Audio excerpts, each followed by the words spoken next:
Hello my beautiful souls, welcome to my YouTube channel tarot with Shivi Chapale. जी यार, कैसे हैं आप सभी लोग? आई होप आप सभी लोग बहुत अच्छे हैं, बहुत अच्छे से अपना नया वर्क कर रहे हैं।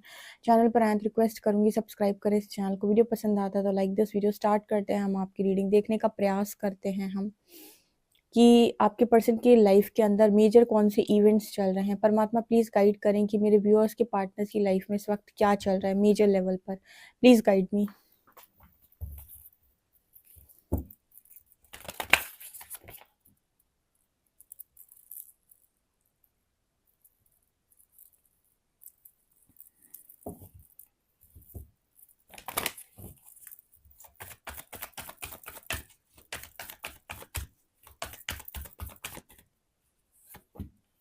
फूल,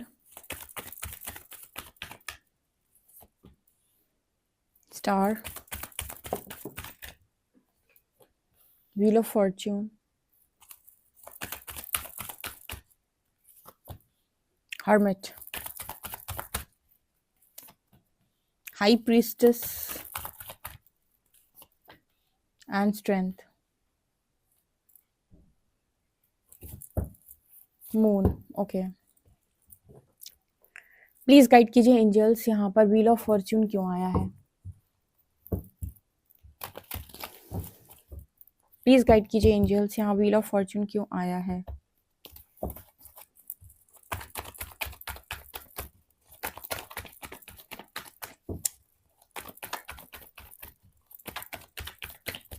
व्हील ऑफ फॉर्च्यून क्यों आया है?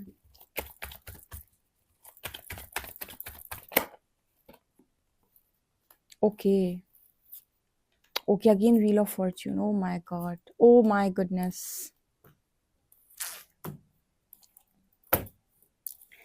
ये देखो, ये मेरा मन बोल रहा था और वही हुआ। क्या बात है, क्या बात है। वैसे मैं पता इतने कार्ड्स निकालती नहीं हूँ, लेकिन अब इस रीडिंग में निकल के आया है तो आया है, तो क्या कर सकते हैं यार। तुम क्यों गिर गए? बैठ जाओ डाल पे। ओके, यहाँ पर तुम्हारा व्हील ऑफ फॉर्च्यून क्या आया है गाइस? यहाँ पर जो एनर्जी निकल के आ रही है ना, मुझे यहाँ पर ऐसा नजर आ रहा है कि कुछ चीजें ना डेस्टाइंड है। ठीक है, अब डेस्टाइंड क्या है? अगर आपके कनेक्शन में कोई थर्ड पार्टी इशू है, ये पूरा कार्ड दिखा रहा है कि आपके पार्टनर वहां नहीं है खुश, और वो कर रहे हैं बहुत टाइम से दो सिचुएशन में जगल। खुश नहीं है इंसान, उसकी लाइफ में थर्ड पार्टी आई थी क्योंकि वो डेस्टिनी में था या डेस्टाइन था। आपके पर्सन मूव ऑन करने के लिए एकदम रेडी है। उनके लाइफ के अंदर जो भी कंफ्यूजन क्रिएट हुई थी वो इसीलिए क्रिएट हुई थी बिकॉज डेस्टिनी में कोई कर्मा था जिसको उन्हें झेलना था, जिसकी वजह से आपके पर्सन चले गए थे क्रॉस रोड पर, और वो अपनी फीलिंग्स से हो गए थे अनजान कि वो आपको कितना ज्यादा चाहते हैं। लेकिन एक टाइम तक आप कर्मा झेलते हो। ठीक है, जब आपका कार्मिक अकाउंट क्लोज हो जाता है या आप लेसन लर्न कर लेते हो, आपको अपनी गलती समझ में आ जाती है, तो यूनिवर्स की जजमेंट होती है। ठीक है, जस्टिस होता है और आपको वो मिल जाता है जो आप डिजर्व करते हो। तो यहाँ पर व्हील ऑफ फॉर्च्यून सीधे सीधे ये दिखाने की कोशिश कर रहा है कि आपके पार्टनर की लाइफ के अंदर डेस्टाइन चीजें यहाँ पर हो रही हैं। ठीक है, अब ये डेस्टिनी डेस्टिनी में थी या थर्ड पार्टी, क्योंकि ना मुझे ऐसा लगता है कि आपके पार्टनर के साथ आपका पास्ट लाइफ में जो भी कनेक्शन रहा है, वहां पर भी मुझे लगता है कि आपके पार्टनर ने आपके साथ कनेक्शन में चीजों को लर्न नहीं किया है। ठीक है, लर्न करने का मतलब है कि हो सकता है पास्ट लाइफ में आपके पर्सन ईगो में थे, इस लाइफ टाइम में फिर से ईगो में थर्ड पार्टी मैनिफेस्ट हो गई, या फिर आप दोनों के झगड़े में थर्ड पार्टी मैनिफेस्ट हो गई, या एक दूसरे के ऊपर बहुत ज्यादा डाउट करने की वजह से थर्ड पार्टी मैनिफेस्ट हो गई, या फिर एक दूसरे के ऊपर इल्जाम लगाने से थर्ड पार्टी मैनिफेस्ट हो गई, या फिर एक दूसरे को जबरदस्ती बांधने की वजह से थर्ड पार्टी मैनिफेस्ट हो गई। जो भी रीजन रहा हो, लेकिन कुछ लेसन्स पास्ट लाइफ से कैरी फॉरवर्ड हो रहे थे जिन्हें सीखना बहुत ज़्यादा इंपॉर्टेंट था आपके पार्टनर के लिए। और मुझे ऐसा नज़र आता है कि आपके पार्टनर ने वो कनेक्शन में वो लेसन को बहुत ही ज़्यादा बखूबी तरीके से सीखा हुआ है।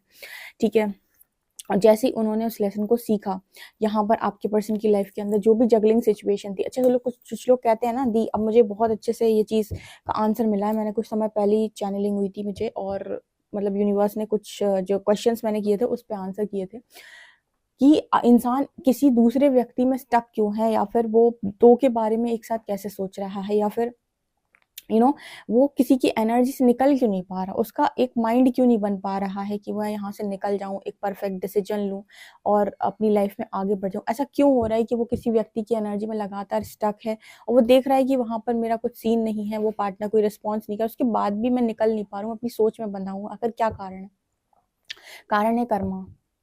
कारण है कर्मा, ठीक है, कर्मा, कार्मिक लेसन जो भी है वहां से रिलेटेड वो आपको सीखना है। जब तक वो कर्मा पूरा कट नहीं जाता, ठीक है, या फिर आप अपने अंदर इतनी अवेयरनेस नहीं जगा लेते। अब अवेयरनेस कैसे जागी? इनर वर्क करके। जब तक आप अपने अंदर इतनी अवेयरनेस नहीं जगा लेते कि वो चीज़ से रिलेटेड आपको क्लैरिटी मिल जाए, तब तक आप उस चीज़ में, उस एनर्जी में स्टक हैं, ठीक है। जिस दिन आपने उस एनर्जी को अचीव किया, उस दिन आप वहां से रिलीज हो जाएंगे, ठीक है, और आपको क्लैरिटी मिल जाएगी। अब आपके पार्टनर भी आपको बहुत ज्यादा चाहते थे, ये कार्ड दिखा रहा है, ये कार्ड भी दिखा रहा है और ये कार्ड भी दिखा रहा है। तो अगर ये आपको इतना ज्यादा चाहते थे तो फिर ये थर्ड पार्टी में कैसे चलेगा? फिर ये कार्ड क्या है? ये क्यों गए? इसीलिए गए क्योंकि यहाँ पर आपके पर्सन दो राह पे चले गए थे, क्रॉस रोड पे चले गए थे। यहाँ पर जगलिंग सिचुएशन थी, क्रॉस रोड था, यहाँ पर कंफ्यूजन क्रिएट हो गया था। क्यों क्रिएट हो गया था कंफ्यूजन? क्योंकि डेस्टाइन चीजें थी। क्यों थी डेस्टाइन चीजें? क्योंकि पास्ट लाइफ से कोई कर्मा लेकर आ रहे हैं या कोई कार्मिक लेसन लेकर आ रहे हैं जो नहीं सीखा। मतलब हो सकता है पास्ट लाइफ में भी आप दोनों मिले हों, आप दोनों की मैरिज बनते बनते या होते होते रुक गई हो, मैरिज ही ना हुई हो, ठीक है। तो एक रिपीटेड पैटर्न केस होता है या फिर कुछ भी अलग तरीके से हो सकता है, ठीक है। वहां पर आपके लेसन थे कि आप कनेक्शन को प्रायोरिटी देंगे, आप अपने ईगो को प्रायोरिटी देंगे, कनेक्शन को प्रायोरिटी देंगे, या आप अपने गुस्से को प्रायोरिटी देंगे। आखिर आप क्या करेंगे? तो जब आप नहीं सीखते हो तो फिर इस तरह की चीजें होती हैं जिसे हम थर्ड पार्टी कहते हैं। दो लोग जो एक दूसरे से प्यार करते हैं उनके बीच में थर्ड पार्टी का कोई कोई खास ही रोल नहीं होता है। वो ना तो इसको बहला पाएगी ना इसको बहला पाएगी, क्योंकि ये दोनों आपस में आत्मा से जुड़े हुए हैं। इसी को सोल कनेक्शन कहते हैं। दोनों का कनेक्शन सोल कनेक्शन है। तो उसकी सोल इसे और इसकी सोल इसे चाहती है, तो इनका कनेक्शन किसी तीसरे व्यक्ति के साथ बन जाए इतना आसानी से, ऐसा हो नहीं सकता। तो थर्ड पार्टी सिर्फ और सिर्फ इसीलिए आती है आपके कनेक्शन में ताकि वो आप दोनों को ये रियलाइज करवा सके कि आप दोनों एक दूसरे से कितना प्यार करते हो। जब आप अलग अलग रहेंगे, नो कॉन्टैक्ट में रहेंगे, तो आपको रियलाइज होगा। अक्सर आपने लोगों को सोशल मीडिया पे ये चीज़ बोलते हुए देखा होगा कि इंसान की कीमत बिछड़ने के बाद पता चलती है। वो इसीलिए बोलते हैं वो, क्योंकि जब आप सेपरेशन में होते हो तो आपको एक दूसरे की कमी एहसास होती है, ठीक है। तो वो थर्ड पार्टी और कुछ नहीं, उसका रोल कुछ नहीं है। वो आपके पार्टनर का अंश मात्र भी प्यार नहीं ले सकती है, कारण क्योंकि वो करता ही नहीं उसको, ठीक है। वो आपसे करता है। बस प्रॉब्लम ये है कि वो उसके साथ में इसीलिए चला गया है या चली गई है कि आप दोनों एक दूसरे की वैल्यू करें या फिर एक दूसरे की वर्थ रियलाइज करें, ठीक है। और जिस दिन वो चीज़ उसे रियलाइज हो जाती है, जो भी डेस्टिनी में आया हुआ है बीच में, वहां पर जजमेंट और जस्टिस का कार्मिक लेसन है ना, जिस दिन आप सीख जाओगे, आप अपने प्यार की वैल्यू करना सीख जाओगे, तो उस दिन यूनिवर्स जस्टिस सर्व करेगा। एंड देन यहाँ पर डेस्टिनी में लिखी चीजें होंगी, यानी कि आपका कनेक्शन अगर डेस्टाइन है, आप दोनों एक दूसरे के लिए बने हुए हैं, तो आप वापस मिल जाएंगे, ठीक है ना। देखा आपने शिव शक्ति कितनी बार अलग हुए, कितनी बार मिले, ठीक है। डेस्टिनी में ही उनका मिलना निहित होता है और कभी कभी कुछ चीज़ों की वजह से वो अलग हो जाते हैं। तो ये शो करता है कि प्रेमी जो हैं वो कहीं पर भी रहें, वो एक दूसरे के ही होते हैं। उन्हें कोई भी तीसरा व्यक्ति किसी से छीन नहीं सकता है। तो अगर आपको जेलसी फील होती है कि थर्ड पार्टी ने मेरे पार्टनर पे कब्जा कर लिया, ऐसा कभी पॉसिबल नहीं हो सकता, ठीक है। आत्मा पे कोई कब्जा थोड़ी कर सकता है। फिजिकल बॉडी आप किसी की बांध नहीं सकते। अगर ये पॉसिबल होता तो आपके पास भी लाखों ऑप्शंस हैं। अगर सिर्फ बॉडी से ही लव पॉसिबल है तो आपके पास लाखों ऑप्शन है। आप किसी के साथ भी मैरिज करो, आराम से खुश रहो। नहीं पॉसिबल हो पा रहा है आपके लिए। क्यों नहीं हो पा रहा है? बिकॉज आप किसी को चाहते हो, किसी पर्टिकुलर वन को चाहते हो, और वो चाहत यूं ही नहीं है। इसी को अवेकनिंग कहते हैं कि वो यूं ही नहीं है। जागृति करो, पहले जानने का प्रयास करो कि आखिर यही क्यों, ठीक है। और अगर ये नहीं तो फिर मुझे कोई और भी तो पसंद आ जाएगा। आप जागृति करो, कोई और पसंद आ रहा है डेफिनेटली, तो आप गलत दिशा में थे फिर, ठीक है ना। तो ये चीज़ यहाँ पर नजर आ रही है। सो बहुत ही खूबसूरत रीडिंग है। अब आपके पार्टनर की जिंदगी में और क्या चल रहा है? यहाँ पर फूल की एनर्जी है। न्यू बिगिनिंग के लिए रेडी हो रहे हैं। जैसे आपने तपस्या की वैसे आपके पार्टनर ने भी तप किया है, तभी जाकर इनके अंदर की शक्ति राइज की है। जब आपके अंदर की शक्ति राइज करती है तो आपके आसपास जितने भी डीमंस होते हैं, जितने भी डेवल होते हैं, उनको खत्म कर देती है, क्योंकि शक्ति कहीं बाहर नहीं है, ठीक है। काली कहीं बाहर नहीं है माँ, ठीक है। वो आपके भीतर है, आपके अंदर ही है वो, ठीक है ना। तो वो ऊर्जा है एक। जब आप उस ऊर्जा को एक्टिव कर लेते हो तो वो डेफिनेटली आपके आसपास जितने डीमन और डेविल है सबको हटा देगी आपकी जिंदगी के अंदर से, ठीक है। और जब हटा देगी तो आपके मैनिफेस्टेशन का जो पाथ है वो क्लियर हो जाएगा। आपको क्लैरिटी मिल जाएगी कि आप क्या चाहते हो। जब आपको क्लैरिटी मिल जाएगी तो आप क्लियर माइंड के साथ मैनिफेस्ट कर पाओगे कि मुझे यही इंसान चाहिए या यही चीज़ चाहिए। जब जाकर आप मांग रखोगे और तब आ जाकर परमात्मा यहाँ पर उस चीज़ को पूरा करे, क्योंकि वो तो विधि का लिखा पहले से ही है, ठीक है। अब यहाँ पर एक बहुत अच्छी बात बताती हूँ, आप मांगते भी वही हो जो लिखा होता है, आप उस चीज़ की मांग भी नहीं रखते। अगर वो ना चाहे तो आप चाह भी नहीं सकते। बहुत अच्छी बात बताती हूँ, अगर परमात्मा नहीं चाहता है तो आप किसी चीज़ को चाह भी नहीं सकते। आप चाह रहे हो तो कोई ना कोई कारण है, ठीक है ना। तो अब ये जो होने वाला है ना, व्हील ऑफ फॉर्च्यून के नीचे स्ट्रेंथ का कार्ड आया, यानी कि जो डेस्टिनी में अब होने वाला है आगे, उसके लिए वो आपके पर्सन को बहुत हिम्मत बनाने की ज़रूरत है। यानी कि ये सारा चीज़ें, ये सारा काम आसान नहीं होने वाला है। आपके पर्सन ने बहुत ज़्यादा हिम्मत बनाई हुई है, ठीक है ना। आगे देखते हैं।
आगे पार्टनर ना कई बार अपने आप को बहुत ज़्यादा कोसते हैं कि उन्होंने सही नहीं किया, किस चीज़ के लिए उन्होंने आपके साथ भी सही नहीं किया और किसी तीसरे व्यक्ति के साथ भी सही नहीं किया, ठीक है। उन्होंने उसके लिए करने का बहुत कोशिश किया, रिस्पॉन्सिबिलिटी उठाने की बहुत ज़्यादा कोशिश की है उस व्यक्ति की, हर तरीके से अपनी चीज़ों को सुधारने की, सही चलने की कोशिश की है, लेकिन वो इंसान उनकी लाइफ के अंदर परमानेंट नहीं है या वो सही चलने के उद्देश्य से नहीं आया है। तो आपके पार्टनर सवाल करते हैं यूनिवर्स से कि ऐसा क्यों हुआ, मतलब एक बार मेरे से गलती हो गई थी, दूसरी बार मुझे जब रियलाइज़ हुआ तो मैंने अपनी सारी चीज़ों को सँभालने का प्रयास किया, लेकिन अब ये दोबारा क्यों हो रहा है मेरी लाइफ के अंदर, ठीक है। मुझे कन्फ्यूजन बढ़ गई थी, मैं समझ नहीं पाया, सीधा मैं डिसीजन नहीं ले पाया, तो कोई और आ गया उनकी लाइफ के अंदर। जब उनकी लाइफ के अंदर कोई और आ गया तो उस व्यक्ति ने उस इंसान के साथ अपना कनेक्शन बनाने का 100% प्रयास किया, अपने सारे एफर्ट्स लगाए कि एक बार जो गलती हुई वो दोबारा नहीं दोहराई जाएगी। उसने अपना 100% दिया उस कनेक्शन में, लेकिन फिर से वो सारी चीज़ें दोबारा से रिवर्स कर रही हैं, तो आपके पार्टनर का दिमाग खराब है कि अब ये रिवर्स क्यों हो रहा है सब कुछ, ठीक है। तो यहाँ पर ना जैसे यूनिवर्स इस पर्सन को बोलने का प्रयास कर रहे हैं कि रिवर्स इसीलिए हो रहा है क्योंकि आप जहाँ पर डेस्टिनी में हो वहीं पर आपको जाना पड़ेगा। अब यहाँ पर वर्ल्ड की एनर्जी ये दिखाने का प्रयास कर रही है कि ये जो चीज़ें हुई हैं वो ऑलरेडी डेस्टाइन्ड थी, यानी यूनिवर्स का लिखा हुआ, यानी कि विधना का लेख ऑलरेडी है वो, ठीक है। यहाँ पर आप देखिए वर्ल्ड की कार्मिक साइकिल वो ऑलरेडी है, ठीक है। और जब आपकी कार्मिक साइकिल शुरू होती है या फिर आपके ऊपर कोई कर्मा हिट करता है, उस वक्त आप कंफ्यूजन में चले आते हो। सबसे पहले बुद्धि भ्रष्ट होती है, यानी कि इंसान कंफ्यूजन में चला जाता है और एक सही निर्णय नहीं ले पाता है, वो निर्णय नहीं ले पाता है जो असल में उसकी खुशियाँ हैं, ठीक है, जो सच में उसकी सोल कॉलिंग है। वो अहंकार में चला जाता है, गुस्से में चला जाता है, कोई भी रीज़न बन सकता है, लेकिन वो एक राइट डिसीजन नहीं ले पाता है, ठीक है। और इस कारणवश उसकी लाइफ के अंदर वो उन चीज़ों में फँस जाता है जिनमें वो कभी फँसना नहीं चाहता। तो वो सवाल करता है कि मेरे साथ ऐसा क्यों हुआ? उस वक़्त मैं कन्फ्यूज़ हो गया था या हो गई थी, मैं सही डिसीजन नहीं ले पाया, ऐसा-वैसा। तो यूनिवर्स कह रहे हैं वही तो परीक्षा थी, वही तो टेस्टिंग थी कि आपने पास्ट लाइफ का लेसन लर्न किया है इस लाइफ में कि नहीं, या फिर पास्ट लाइफ की तरह इस लाइफ में भी आप अपनी वही डिसीजन पर कायम रहेंगे। अगर आप वही डिसीजन पर कायम रहेंगे, इस लाइफ टाइम में भी वही होगा जो पास्ट लाइफ में हुआ था, ठीक है, जो पास्ट लाइफ में हुआ था। तो ये चीज़ यहाँ पर नज़र आ रही है। तो इस बार आपके पार्टनर ने डेफिनेटली लेसन लर्न किया है, अपनी गलती को माना है, एक्सेप्ट किया है, अपनी लव को वैल्यू करना स्टार्ट किया है। यहाँ पर तो इस पर्सन के लाइफ के अंदर क्लैरिटी आ रही है, कन्फ्यूजन हट रहा है, ठीक है। अपने गुण सुधार लो, परमात्मा आपको सुधार देगा, आपका भाग्य सुधार देगा। आपने अपने गुण सुधारने मना कर दिया, इतराए आप, ठीक है, ईगो में गए आप, गुस्से में गए आप, आपने मतलब इनर वर्क नहीं किया, आपने अपनी गलतियों को मानने से मना कर दिया, तो फिर आप बार बार रिपीटेड साइकिल में जाएंगे।